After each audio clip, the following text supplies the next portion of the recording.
Robert Southey was born in Bristol, England. He was the son of a draper, educated at Westminster School and Balliol College, Oxford. He was a poet laureate of England. Some of his poems, like The Scholar, The Battle of Blenheim, Bishop Hatto, The Inchcape Rock, are very popular with the school children. The Inchcape Rock is a ballad, a long narrative poem. It is the story of the 14th century. Southey was inspired by the legendary story of the Inchcape Rock, a notorious sandstone reef about 11 miles off the east coast of Angus, Scotland, occupied by the Bell Rock Lighthouse.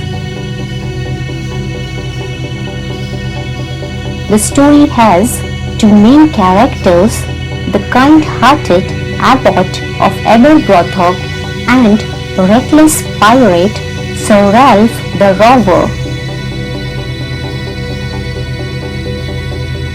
The abbot was a kind and compassionate man who placed a warning bell on the Inchcape Rock to forewarn the sailors about the danger to their ships from the perilous rock. The robber, on the other hand, was a jealous and wicked man who cut off the warning bell on the Inchcape Rock to defame the abbot and to loot the wealth from the shipwrecks. Robber's sinful act of cutting the bell caused disaster to many, but ultimately he had to pay the price for the wickedness by his death. The poem conveys that those who do wrong things will meet with due punishment. The Inchcape Rock. No stir in the air, no stir in the sea. The ship was as still as she could be. Her sails from heaven received no motion. Her keel was steady in the ocean. Poem begins with the spring, a metaphor for the pleasant mood with a calm sea, still air, and the ship in quiet waters. कवि कहता है, उस दिन समुद्र शांत था और हवा में कोई हलचल नहीं थी। जहाज के पाल यानी सेल को भी गति नहीं मिल रही थी और वे सीधे खड़े थे। इसकी कील, जो एक धातु या लकड़ी का टुकड़ा है, वह भी समुद्र में स्थिर था। Without either sign or sound of their shock, the waves flowed over the Inchcape Rock. So little they rose, so little they fell. They did not move the Inchcape Bell. Inchcape Rock was introduced in this stanza. इन पंक्तियों में हल्की समुद्र की लहरों का वर्णन है। लहरें झटके के संकेत या ध्वनि के बिना इंचकेप रॉक के चारों ओर बह रही थी। लहरें इतनी कम उठ रही थी और गिर रही थी कि उनमें उस इंचकेप बेल को बजाने की भी शक्ति नहीं थी। The abbot of Aberbrothock had placed that bell on the Inchcape Rock. In a boy in the storm, it floated and swung, and over the waves its warning rung. Aberbrothock का Abbott एक आध्यात्मिक व्यक्ति था और वह जलमग्न चट्टान से गुजरने वाले जहाजों के लिए उत्पन्न खतरे को जानता था। कील और चट्टान के बीच टक्कर से जहाज डूब सकता था।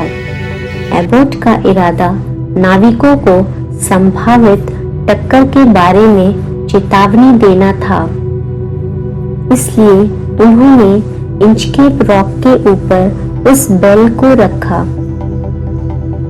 तूफानों के दौरान यह बेल एक बॉय पर तैरता था और तेजी से बचता था, ताकि सभी को सचेत किया जा सके कि वहां एक खतरनाक चट्टान है। When the rock was hit by the surge's swell, the mariners heard the warning bell, and then they knew the perilous rock and blessed the abbot of Aberbrothock. यहाँ कवि बताता है कि कैसे खराब मौसम में बेल ने नाविकों का मार्गदर्शन किया। तूफान के दौरान ऊंची लहरों के कारण नाविक चट्टान को नहीं देख सकते थे, लेकिन वे बजती बेल को सुन सकते थे और आने वाले इंचकेप रॉक के खतरे को जान पाते थे। इस तरह बेल की गूंज नाविकों की जान बचाती थी और आपदा टल जाती थी। नाविक एबॉट के इस कार्य के लिए उनकी प्रशंसा करते थे और उन्हें आशीर्वाद देते थे। The sun in heaven was shining again. All things were joyful on that day. The seabirds screamed as they wheeled round, and there was joyance in their sound. यह पंक्तियाँ एक हर्षित या खुश वातावरण को दिखाती हैं, जैसे कि आमतौर पर हर आपदा या तूफान से पहले देखा जाता है। The sun in heaven was shining again. All things were joyful on that day. तेज धूप थी और सूर्य आकाश में चमक रहा था और पृथ्वी पर अन्य प्राणियों को खुश कर रहा था। उस दिन सब कुछ आनंदमय था। समुद्री पक्षी समुद्र के ऊपर चक्कर लगा रहे थे और अपनी खुशी का इजहार कर रहे थे। The boy of the Inchcape Bell was seen as darker speck on the ocean green. Sir Ralph the rover walked his deck, and he fixed his eyes on the darker speck. इन पंक्तियों में sir Rolf the rover से परिचय होता है। उस अच्छे दिन में इंचकेप रॉक पर बॉय स्पष्ट रूप से दिखाई दे रहा था, क्योंकि हरे समुद्र में वह एक काले धब्बे के जैसा प्रतीत हो रहा था। Sir Rolf the Rover walked his deck, and he fixed his eye on the darkest speck. Sir Ralph deck पर जाते हैं और उनकी निगाह उस गहरे रंग के धब्बे पर टिकती है।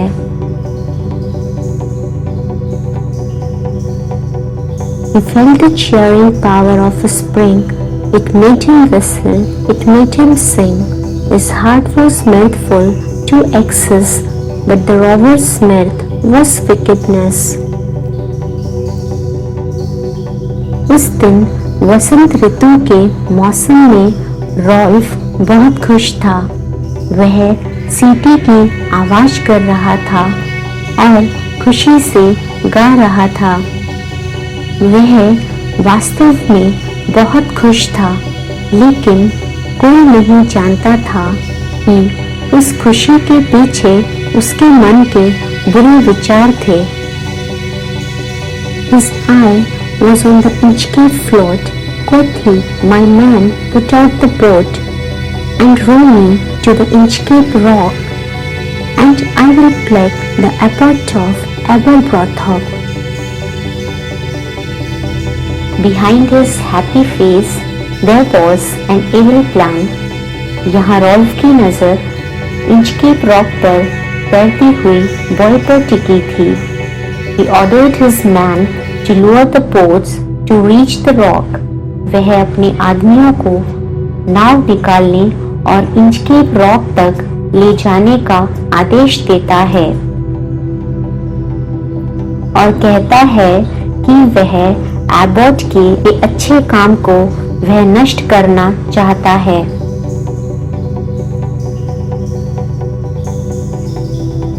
The boat is lowered, the boatmen row, and to the Inchcape Rock they go. Sir Ralph bent over from the boat and he cut the bell from the Inchcape float. Ralph के कहने पर उसके लोग नाव को Inchcape rock तक ले जाते हैं। वहां वह नाव पर झुकता है और उस इंचकेप रॉक की बेल को काट देता है। Down sung the bell with a gurgling sound. The bubbles rose and burst around. But Sir Ralph, the next who comes to the rock, won't bless the abbot of Aberbrothock. The poet drew a visible image of the sinking bell. Inchcape bell गहरे पानी में डूब जाती है, जिससे गड़गड़ाहट की आवाज आती है, बुलबुले उठते हैं और सतह फटने लगती है। रॉल्फ ने जो किया उससे वह अत्यधिक आनंद प्राप्त करता है और अपने आप को संतुष्ट महसूस करता है कि अब यह बेल जहाजों को नहीं बचा पाएगी और अब नाविक एबॉट को आशीर्वाद नहीं दे पाएंगे। Sir Ralph was proud of his action as he was jealous of Abbot's popularity.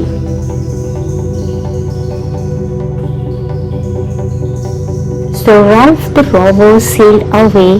He scoured the seas for many a day, and now, grown rich with plundered store, he steers his course for Scotland's shore. Rolf चट्टान से दूर चला जाता है।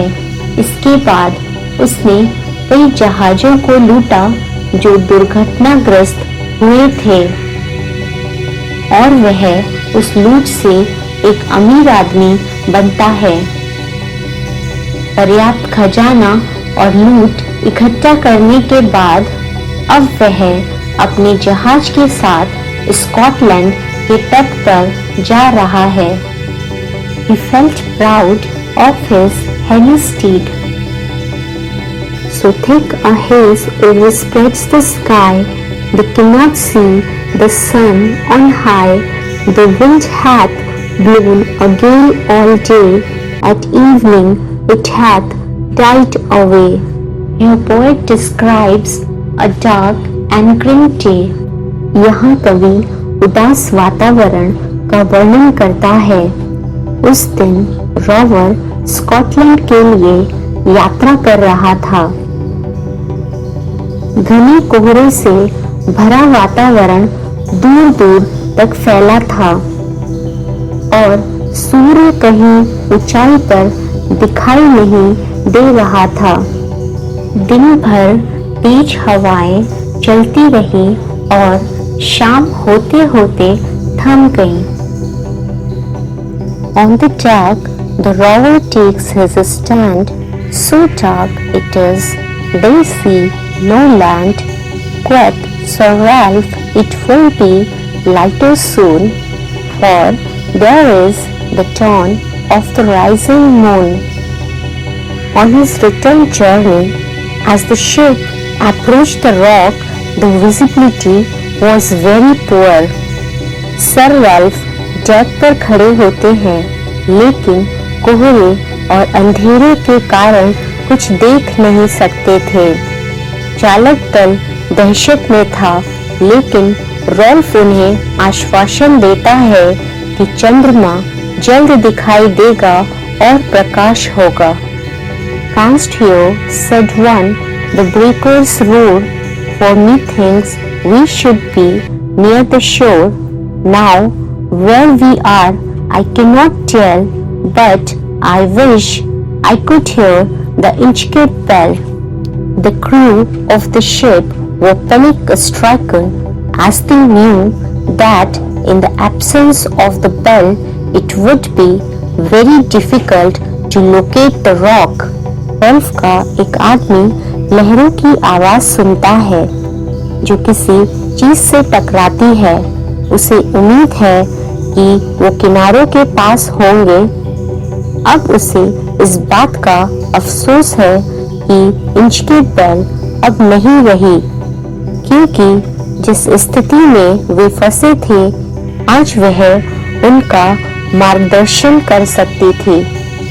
They hear no sound, the swell is strong, though the wind hath fallen, they drift along till the vessel strikes with a shivering shock. O Christ, it is the Inchcape Rock. समुद्र और भी अशांत हो जाता है। वे कोई आवाज भी नहीं सुन सके क्योंकि अब वहां कोई बेल भी नहीं थी। लहरें पहले से भी ज्यादा भयानक हो रही थी। Destiny has brought him to the same place where he had tried to destroy others. Rover और उसकी टीम जहाज के साथ बह रहे थे। अचानक जहाज इंचकेप रॉक से टकराता है और वे सभी एक बड़ा झटका महसूस करते हैं। So Ralph the rover tore his hair. He cursed himself in his despair. The waves rush on every side. The ship is sinking beneath the tide. He himself was on the verge of disaster. He cursed himself in anger and frustration. Ralph हताशा में अपने बालों को खींचता है और अपने बुरे कर्मों के लिए खुद को शाप देता है। लहरें और तेजी से हर तरफ दौड़ने लगती हैं। जहाज के कोने-कोने में पानी भर जाता है और जहाज डूब जाता है। But even in his dying fear, one dreadful sound could the rover hear, a sound as if with the Inchcape bell the devil below was ringing his knell. जैसे जैसे जहाज डूब रहा था वैसे वैसे मरने के डर में भी उसे इंचकेप बेल की तरह एक आवाज सुनाई दे रही थी। यह वास्तव में उसकी मौत की घंटी थी जो उसे याद दिला रही थी कि यह उसके बुरे कर्मों का नतीजा है। He fell into a pit which he had dug himself. Some invisible power acted as the messenger of God to punish him for his sinful act.